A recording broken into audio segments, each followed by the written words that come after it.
By AZURA, by AZURA. Today is a good damn day. And that's because for those of you who are in the know about this, you know those rumors about the Elder Scrolls 4 Oblivion remake? Well, let's just say there may in fact have been some merit to them after all. And that of course excites your boy Addy here because the Elder Scrolls 4 is of course within my top 5 favorite games of all time. That's right, I would consider it to be either my 4th or 5th favorite game made, period. Oblivion is a truly magical game, and it's one of those titles that I played when I was really young that when I went out into its beautiful sprawling world, my mind was blown as I was shown what video games are capable of being and the power of the medium. And so to see stuff like this has me monumentally hyped. The fact that we now have these beautiful screenshots to substantiate these rumors. As you can see, there's a wonderful comparison between the beloved 2006 game and what we can expect later down the line this year, which we may not have to actually wait too long for this thing, which is kind of the mind-blowing part, and we'll talk about that in a little second here. And it's also worth jogging our memories about the timeline of events when it came to these whisperings surrounding an Oblivion remake. So yeah, back in 2023, some information was leaked about this, including a production roadmap for Bethesda's upcoming games, on which, of course, an Oblivion remake was mentioned. So this is pretty much Bethesda's version of the crazy Nvidia leak that happened back in 2021, of which pretty much every single game came to fruition. We're still waiting on Final Fantasy IX. I'm not over that yet. Where the hell is that game? That's a topic for another day. So yeah, it's pretty much been 2 years since this stuff, but now we finally have our first really big piece of information and an update surrounding this thing with verifiable proof. So understandably, a lot of people, and to an extent myself, are looking at these screenshots with a lot of scrutiny and skepticism, going, okay, but what if these 2025 shots of Oblivion are fan-made Photoshop creations, or snippets taken from the upcoming fan mod called Skyblivion, which, God bless that team for all their hard work over the years. Definitely going to check that out as well. We got to show them all the love. Well, the crazy thing is, these shots are actually from developer Virtuoso's website. That's right, the Oblivion remake, or I guess remastered, right? Because it's going to be somewhere in between, I'd imagine, and we'll talk about that in a sec. It isn't actually being developed in-house by Bethesda. They are contracting company Virtuos, who you actually might recognize, even though you may not have heard of them before, as a company that have co-developed a bunch of really popular titles in the past. Yeah, check this out. You may recognize a bunch of the games on this list. What they've been doing most recently, and most notably, of course, has been Metal Gear Solid Delta Snake Eater, alongside Konami, of course. So they've been rumored to be working on this for a while alongside Bethesda, but we're at the point now where that's pretty much all but confirmed, considering that the screenshots we had a look at, including some more which we'll go through as well, of the unannounced but long-rumored Elder Scrolls 4 Oblivion Remastered, developed by Virtuos, have leaked via the company's official website.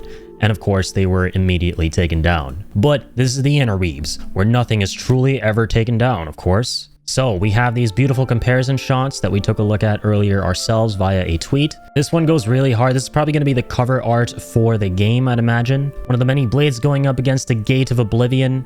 You love to see it. I've taken a look at some of these earlier today as soon as they dropped, but not all of them. I'm actually seeing most of these for the first time with you guys right now. This one actually immediately stands out because even though the quality of these shots from the game look ridiculously good, they're sort of missing that comfy, cozy, sort of vibrant palette that Oblivion had to it back in 2006. But this screenshot right here kind of taps more into that, which I can greatly appreciate.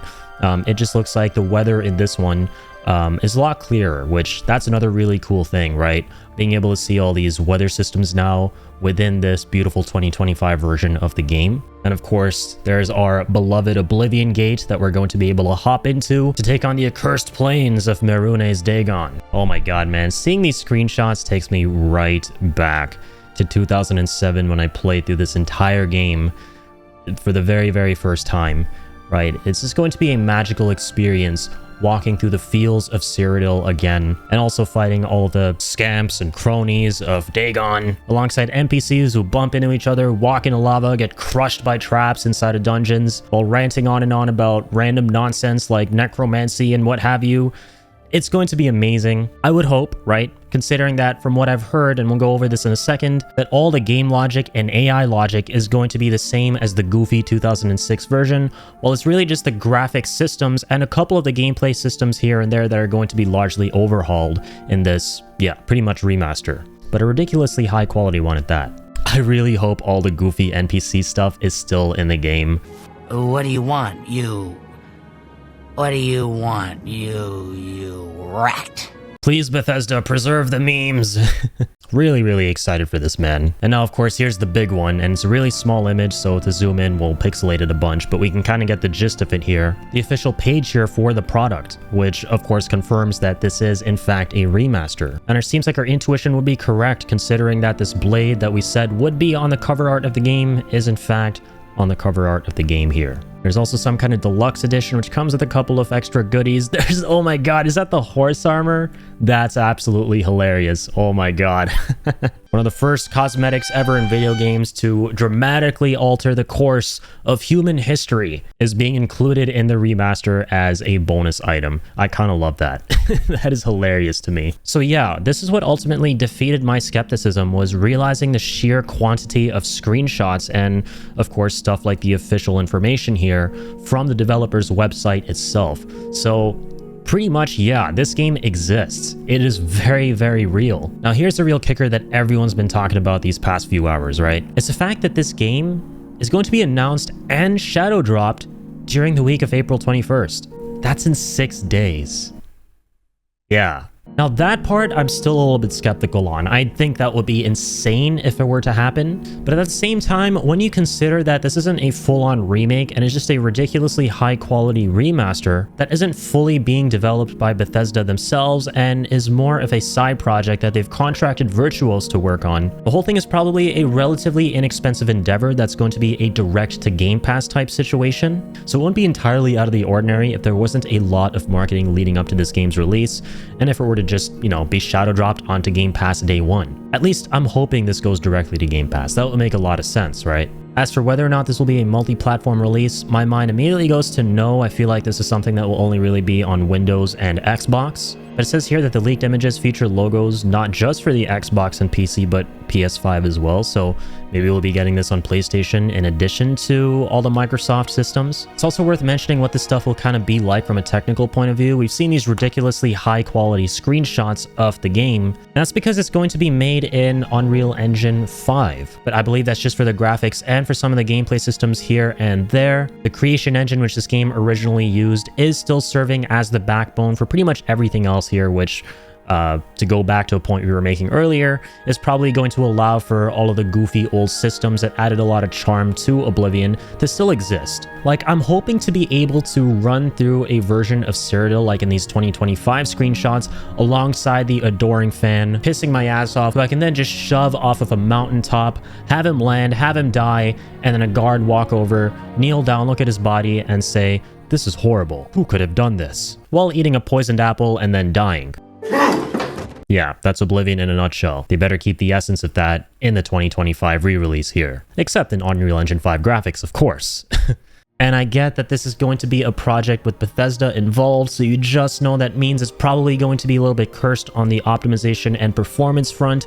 Please, I hope that because this is going to be an Unreal Engine title, that there aren't a lot of stuttery issues here and there. I know it's a lot to hope for when you consider that you got Bethesda and Unreal Engine 5 in the equation together, which could be a recipe for disaster on the optimization front once again. But I really hope that Virtuos takes the time to iron out any kinks that might be there. Also worth mentioning that it's kind of worth being excited about the creation engine being a part of this game still, since that will, I'd imagine, allow for mods to still be implemented into this game. I think that's freaking fantastic. But yeah, there were some more details from the web page as well that came out here about what the gameplay might look like. And this kind of confirms that it's not just the graphics being changed up, but some of the gameplay systems as well, like we've been talking about, which ultimately makes for a really high quality remaster, right? The ones that I generally look forward to.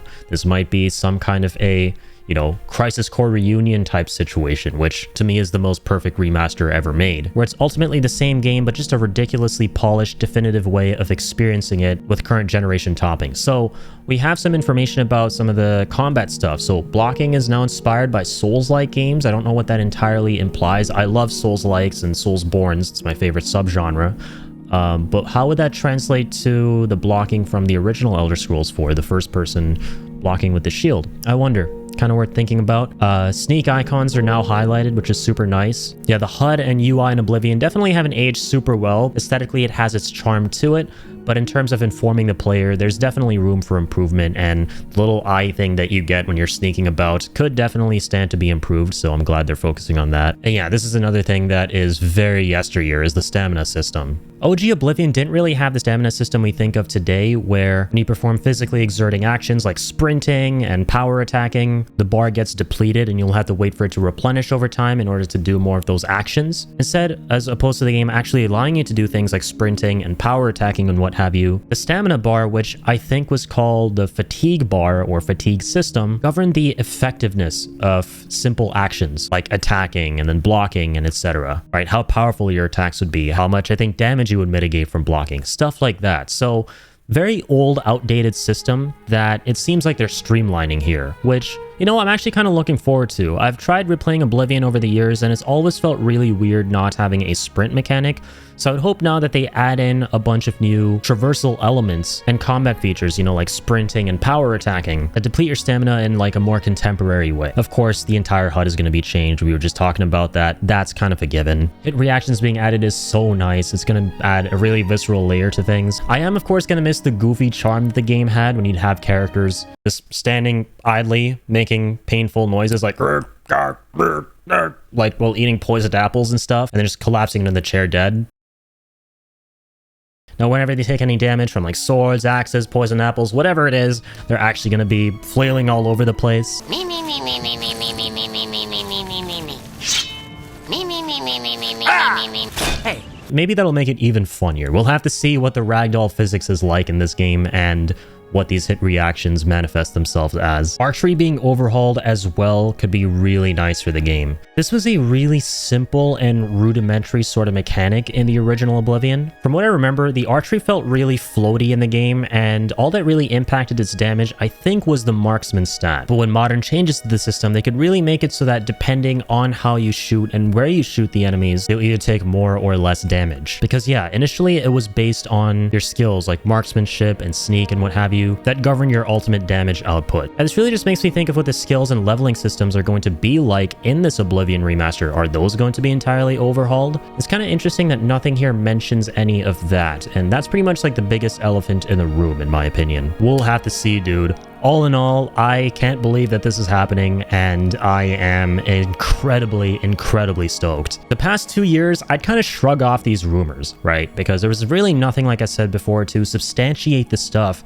But now we have physical proof, physical evidence by AZURA about the existence of the Oblivion remaster. And it's really tempting to call it a remake, because nowadays, with a lot of the remasters coming out, I'm happy to say that from what I've noticed, they kind of straddle the line between remaster and remake, because they seem to be very high quality remasters, right? Things that I like to call remaster makes, if you will, which I kind of talked about in my Final Fantasy IX video that I uploaded not long ago. Beyond the images that we had a look at, who knows, a lot of the stuff that we've kind of read about in terms of the details surrounding this thing from Virtuoso's website could still be erroneous. We have to see if the gameplay details hold up and actually are things that we can expect in the game. But I would be elated out of my mind, dude, if in the next 7 days we get like a full trailer or something and this thing does in fact come out on the frickin' 21st of April. That would be hog wild crazy. Yeah, I'm absolutely going to be there day one. My game list is clogged at the moment. I have plans for finishing up Chrono Trigger right now on stream. Then, of course, going into my Death Stranding 1 replay leading up to the second game's release in June. So I don't know how the heck I'm going to be fitting in Oblivion into all of this, man. But we're going to find a way. We have to make it happen, right? Like I said, this is in my top 5 favorite games ever made. I used to grow up dreaming of an Oblivion remake or remaster, and was filled with happiness when I found out that the Skyblivion modding team were literally working on that and making Oblivion Remastered a reality by redoing the whole thing within Oblivion's engine, which I still think everyone should go out and support regardless of whether this ends up happening or not. Those guys have been working their asses off for like the past decade and a half pretty much. So let's not let the official release of some kind of Oblivion Redux overshadow the work that they've been doing. But all in all, this is a good time to be alive. We'll see in 7 days if I'm going to be back here freaking out to the trailer, right? That remains to be seen. Stay tuned. But until then, farewell.